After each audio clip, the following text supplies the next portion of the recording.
Dave the Potter, Artist, Poet, Slave, written by Laban Carrick-Hill, illustrated by Brian Collier.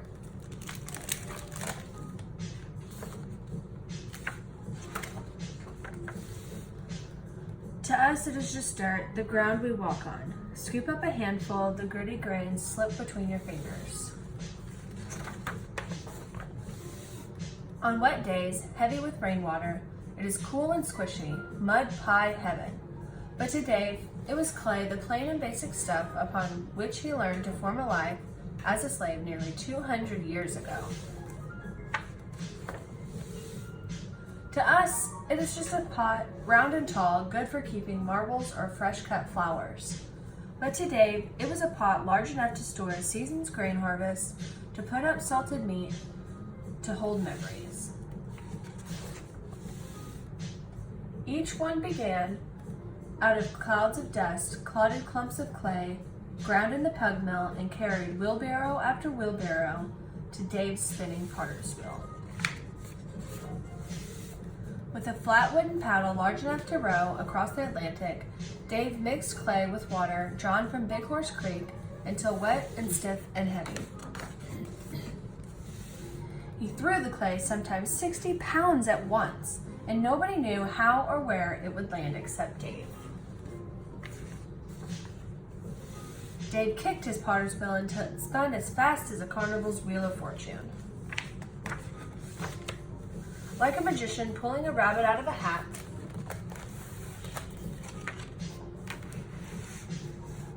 Dave's hands, buried in the mounded mud, pulled out the shape of a jar.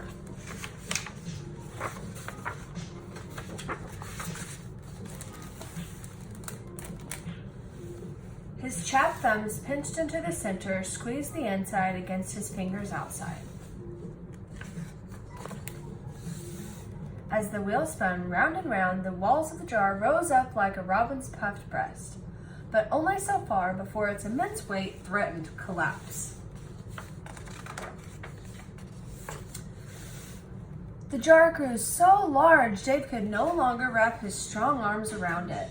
If he climbed into the jar and curled up into a ball, he would have been embraced.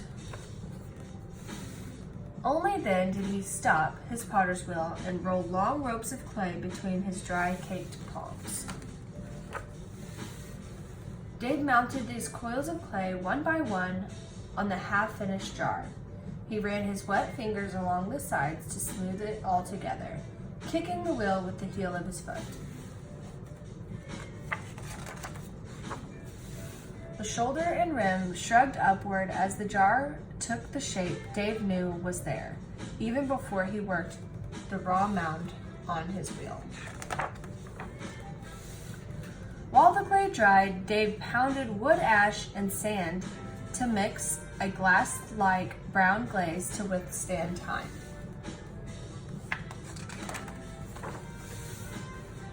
But before the jar completely hardened, David picked up a stick and wrote to let us know that he was here.